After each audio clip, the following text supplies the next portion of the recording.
Who is the observer of your thoughts? So the deeper we go into ourselves, you start to see this split. You start to see like an aspect of ourself that's just like watching things. And then there's the nervous system response to it. Okay. One of the gifts of meditation is you start to create more and more space between who you really are and who you think you are. What we're trying to do is detach from the personality, detach from the ego, because there's this part of you that's always at peace, but that's just the watcher part. But our mind comes in and it tells a story about what's happening to us, and then we start to build an identity around it. So most of the problems that we have it's our relationship to what we're observing.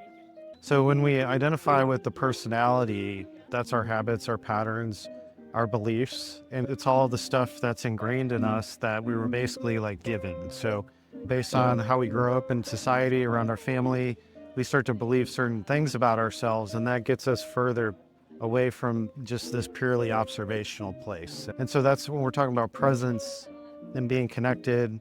That's what we're talking about, is just identifying with that deeper peace within you. And you carry that into situations, you carry that into your life. Okay. So when I'm experiencing anxiety, worry, doubt, fears, that's me trying to protect myself from things that have happened to me previously. That's all built on my past. And so that keeps us stuck in all these different loops. And then we can't really move forward because we're identifying with what's happened to us. And so what's cool is you can always get to this place where you can find that center. Okay. So peak performance is this ability to just be present in the moment and relax. I'm not engaging with the ego or the personality.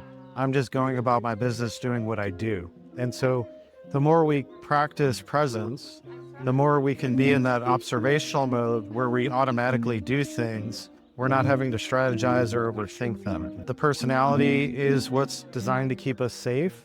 And a lot of times we start to build these roles around these ideas about ourselves, and that's in direct conflict with who we really are. So we're always just trying to peel back those layers, let go of them, process them, so that we can get back connected to who we really are, because that's where peak performance naturally flows.